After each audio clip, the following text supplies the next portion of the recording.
أعوذ بالله من الشيطان الرجيم. بسم الله الرحمن الرحيم. فلما دخلوا عليه قالوا يا أيها العزيز مسنا وأهلنا الضر وجئنا ببضاعة مزجاة فأوفي لنا الكيل وتصدق علينا إن الله يجزي المتصدقين. سورة یوسف 88 نمبر آیت. 88 نمبر آیت کی د یوسف علیه السلام د ورونو بدریم ځل باندې د مصر ته تللو ذکر دی چې دا کسان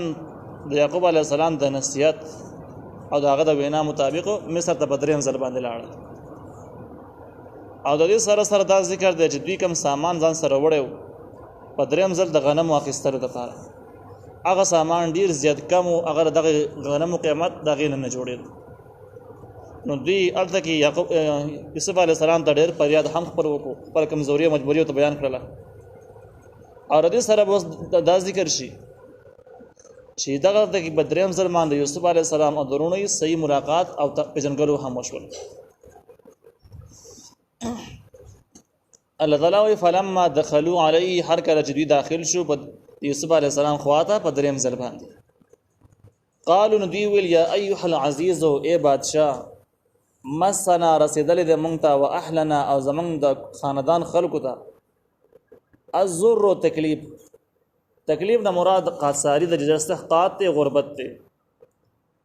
وجئنا امن راوړې د ببضاعت سرمایا مزجات چې کمزوري ده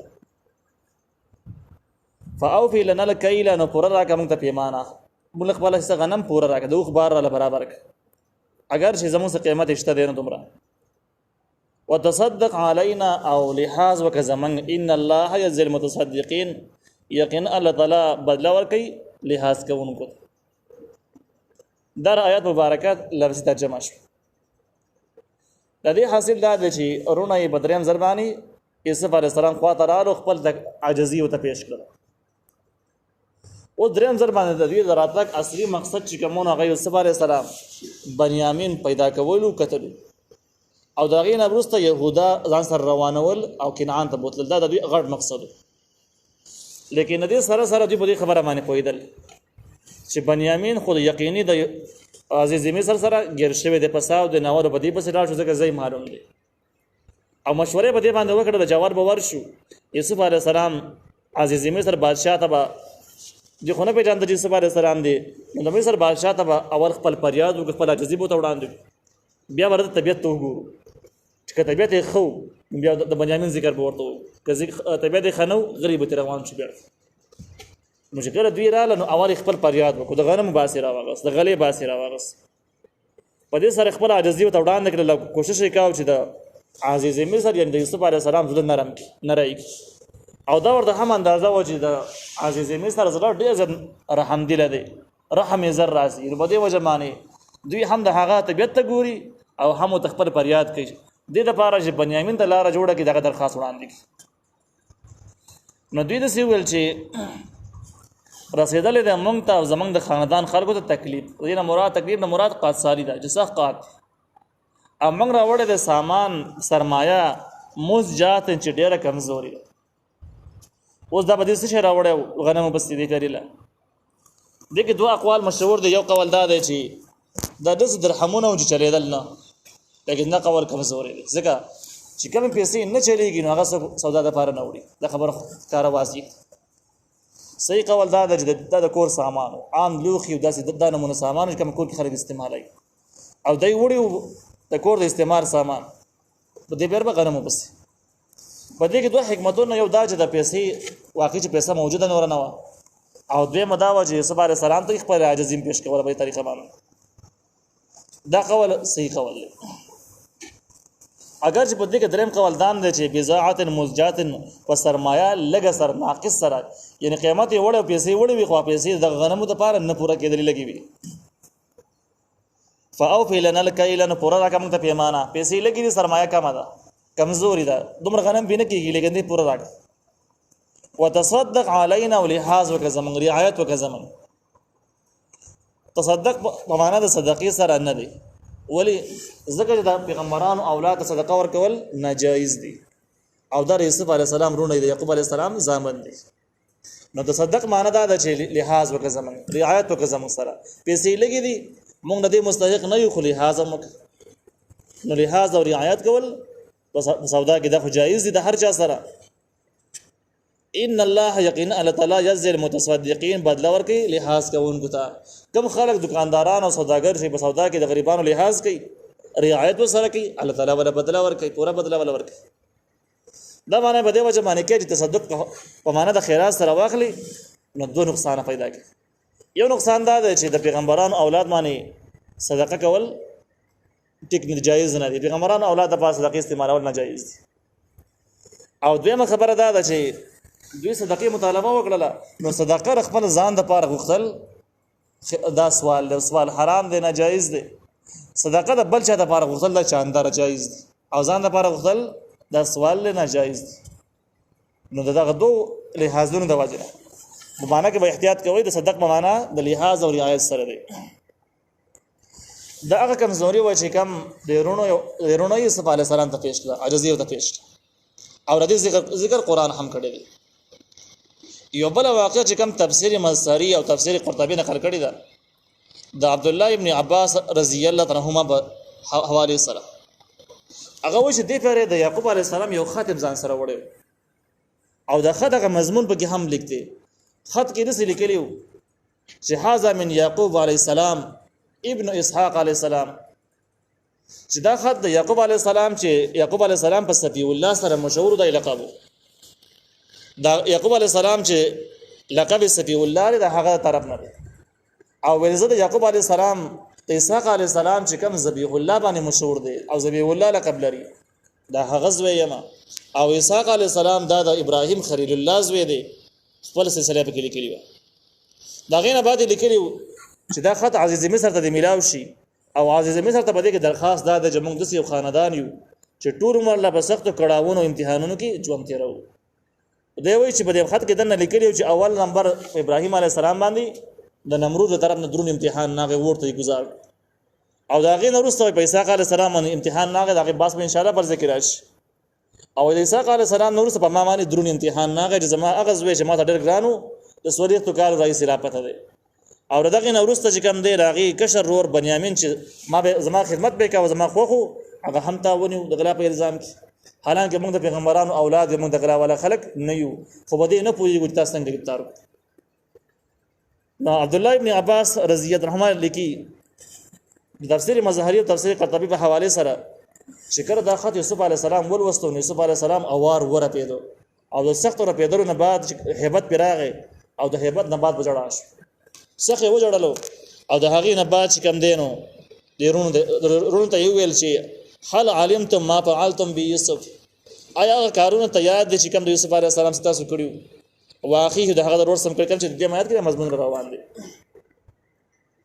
نو تفسیر مظهری لیکي چې د دې ځکه نه پورې دریم ځل راتلو پوي یوسف علی السلام الله تعالی دې نه منع کړ چې تعارف وسره نه کی او دریم ځل باندې الله تعالی اجازه ورکړي او تعارف وسره وکړي نو اسباب نورم برابر شو یو دا چې د دې رونو د غربت یا یوسف علی السلام ولیدو دویم د یعقوب علی السلام خط یو کو ته داغه په اثر وشو او دریم د الله تعالی حکم دا او تعارف سره وکړه نو یوسف علی السلام د دوی سره خپل تعارف شروع تعارف په اول سر کې ورته ویل د دوی آیات کې تاسو ګورئ قال یوسف علی السلام ویل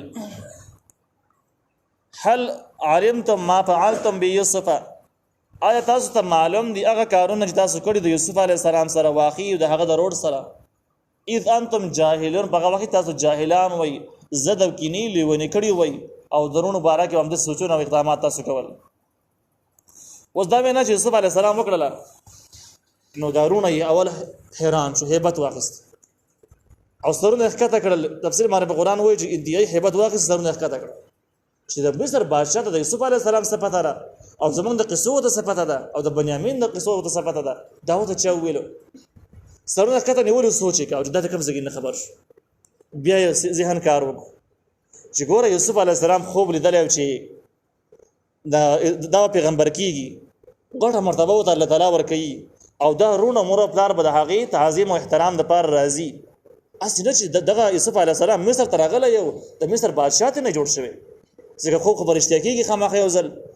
بیا دې هیبت واغست د هغې نه وروسته چې کله نور سوچ یې وکړو یوسف علیه السلام ته یې کته پورته وکتل نو په یوسف علیه السلام کې د هغه په جسم او په خبرو کې داسې علامات یو بیا موندل چې هغه علامات د یوسف علیه السلام تفسیر یسیر ذکر کړی دی چې د دې نه مخکې به یوسف علیه السلام مستقل په نقاب کې ګرځېده مخ یې پټ سات داسې یو نقاب به یې لګول او سترګې به ښکاره وي سترګې به کولا وي نور مخ به یې ټول عمر لپټ وي په دې ټایم کې یوسف علیه السلام دغه نقاب هم لري مخ یې راښکاره کړو نو بیا خبره نور هم واضحه شوه نو دې وروڼه یوسف علیه السلام وپېژاندو خو یوسف علیه السلام تر مخکې نه وویل چې اذ انتم جاهلون په هغه وخت تاسو جاهلان وئ اشاره نو خبره دې ته شوله چې تاسو کوم څه کړي خیر دې خپه کېږئ مو تاسو ناپوهه خلک وئ تاسو هغه وخت ضد خراب کړي وئ کینې خراب کړي وئ اوس خو ماشاءالله ښه شوي یئ ګویا چې پټ پټ ترغیب هم ورکړي چې هغه ټایم هیر کوي او ځان سم کوي د دې مطلب شو قالو دې ورته وویلو انک لانت یوسف یقینا خامخا ته په رښتیا سره یوسف علیه السلام یې انک دا هم تاکید او یقین د پاره راځي لانت کې لام هم د یقین د پاره دی نو یقینا ته خامخا یوسف علیه السلام یې ځکه چې یوسف علیه السلام خبر ته چا راوړو او ردی نه وروسته د یوسف علیه السلام د خوب نه هم اندازه لګي ستا کې نور هم داسې علامات موجود دي چې دومره درانه اخلاق بار بار معاف کول د مېلمنو دومره قدر او احترام دا خبر د یوسف علیه السلام علاماتو ولدا پتا کې موجود دي نو معلومیږي دا چې یقینا ته یوسف علیه السلام قال یوسف علیه السلام ورته ویل انا یوسف و یوسف علیه السلام یم وهذا اخي دا زما خپل رور دی بنیامین ته اشاره وکړه دا مې سکر ور قد من الله علينا یقینا الله تعالی احسان کړی دی په موږ باندې انه یقینا من یتقی هغه سوچ پرهیزګاری وکي پرهیزګاری ته وجه د الله تعالی نه نافرمانونه ځان وساتي ويصبر او صبر وکي په تکلیفونو باندې فان الله لا يزيغ اجر المحسنين یقینا الله تعالی نه ضایع کوي اجر د نیکانو خلکو یوسف علیه السلام د خپلې کامیابی فارموله ورته وښودله چې زه او زما ورور الله تعالی موږ ځکه کامیاب کړي یو چې موږ په سختو کې صبر کړی دی همیشه د ګناهونو نه ځان ساتلی دی که چا به سره ظلم کوو نو هم موږ به صبر کوو موږ هغه سره واپس وایي چې ظلم او زیاتې سوچ نه دی کړی او د ګناه د الله تعالی د نافرمانونو ځان بچ کول په سختو باندې صبر کول دا چې څوک هم کوي الله تعالی ولا مقامونه ورکوي نو ما او بنیامین له الله تعالی په دغه اعتبار سره مقام راکو چې اول سر کې د صبر او د تقوا توفیق راکو او دغه نه وروسته د لوړ مقام الله تعالی راورسو قالوا دی ویل تعالی قسم په الله لقد آثرك الله علينا یقینا ته غوړه کړی الله تعالی په موږ باندې یعنی زموږ نسا مرتبه الله تعالی ډېر اوچته کړی دا غوړه کړی دا ورونو د پته ولګي د جوز بل لار نشته خامخا د یوسف علی السلام مقام مرتبه منل پکار دی بل خلاصې د نشته دی او ردی سره سره د خپل غلطو اقرار هم وان كنا لخاطئين یقینا مخامخ خطا کارو ته د الله تعالی پیغمبر وی الله تعالی سره مرتبه درکوله ابو تاسو عزت کاو کو یانو تم گزارلې خرڅولې ظلمونه هم د سره کول زمون کارونه غلطو او ته واقع چې الله تعالی لوی مقام درکړي دی یوسف علی السلام په دې ټیم کې رونه hebat واخیستل چې زه عزیز مصر د مصر حکمران يم هغه ظلمونه چې دوی کړي هغه ورته وریاد دي اوس به دوی خامخا جریږي چې دغه موږ د سپری دي نه ځکه انساني فطرت دا دی چې کله په ظالم باندې لاس برکیږي خلک انتقام اخلي دغه انسان فطرت دی باندې یوسف علی السلام ته اندازه وکړه چې خو یې به غالب شو قال ورته وی لا تثریب علیکم اليوم اسم علامتیا نشته نن په تاسو باندې نن ورځ نن د انتقام ورځ ده ځکه چې مو تعارف وشو او تاسو جرمونه ماته معلوم دي لیکن مدد انتقام په ورځ باندې تاسو تاسو ملامتو ما هم نه جوړیم کړی دا ولې تاسو سره هم نکوم تسریب ملامتو ورته وي چې ملامتو ممنوع نو انتقام په خپل نه اخلم انتقام په خپل باندې پاتش تاسو نه بدل نه اخلم مکمل معاف کړئ یغفر الله لكم الله تاسو معاف کړي ډېر غلطیاں هم کړې دي خو الله تاسو معاف کړي وهو ارحم الراحمین او دا ډېر رحم کوونکی د رحم کوونکو نه دی تاسو باندې رحم وکړي د دې آیاتونو نه یو څو شرعي مسائل معلومیږي یو مسله دا معلومه شوله چې یوسف علی السلام او بنیامین کله یو ځای چې درونو سره خبرې کولې او تعارف وش ان تعارف په دوران کې یوسف علی السلام ونه ویل چې تاسو دسي خلک ګیلې شکوې شروع نه کړلې هغه جرمونه تاسو کړی دي تاسو جاسر نه کوي بلکې د دې باس نه مخ واړو او هغه احسانات ذکر یې شروع کړ چې کوم احسانات په یوسف علی السلام او بنیامین باندې الله تعالی کړی وایي دې دا مسله معلومه شوله چې کله د باندې سخت رااله او سخت تیر شوله د سختو قصې بیا مکوه دا يرک دا پرې دا او دغه ذکر چاته مکوه هغه احسانات ذکر کوه چې کوم احسانات تا باندې الله تعالی کړل او بیا د کله تا باندې الله تعالی احسان وکړو اساني د من راوستله او ته دا اساني نه ذکر کړه زړې قصې ذکر کړه چې موږ د کړهونو تر کړي سخت تر کړي دي او دا نعمتونو ذکر ورل کې نه چې کوم تا باندې الله تعالی کړی دي دا بس شکوه کې راځي بګیلو کې راځي او دا دې ذکر بل ذکر راځي ان چې انسان د الله تعالی لکه نو د ناشکر دی سختی بیانای او راحتونو او نعمتونو په خوا باندې نه ورځي اکثر انسانان دي نو دې نه دا معلومه شوه تر تعالی د نعمتونو ذکر کوا خو هغه کلاونه سختۍ چې کوم وړاندې ترې شوې دي هغه قصې خلکو ته مکوه یوسف علیه السلام هم دغه شانتي وکړه دویمه دا مسله معلومه شوله چې انسان لوړ مقام ته رسیږي او غټي مرتبه او درجه چې حاصلې به دوه خبر باندې یو په سختو کې به صبر وکي مایوسه کېږي منو حوصله به نه بي لجدان نه کېږي نه کېدو ولا خبرې به نه کوي او دویم دا چې په سختو کې به مشکلاتو کې به مسلسل د الله د نافرمانونو ځان ساتي ډېری موقع پر راځي چانسونه پر راځي ته ملاويږي لیکن دی به د نافرمانونو ځان ساتي کم سره د الله تعالی نافرمانونو ځان بچ کی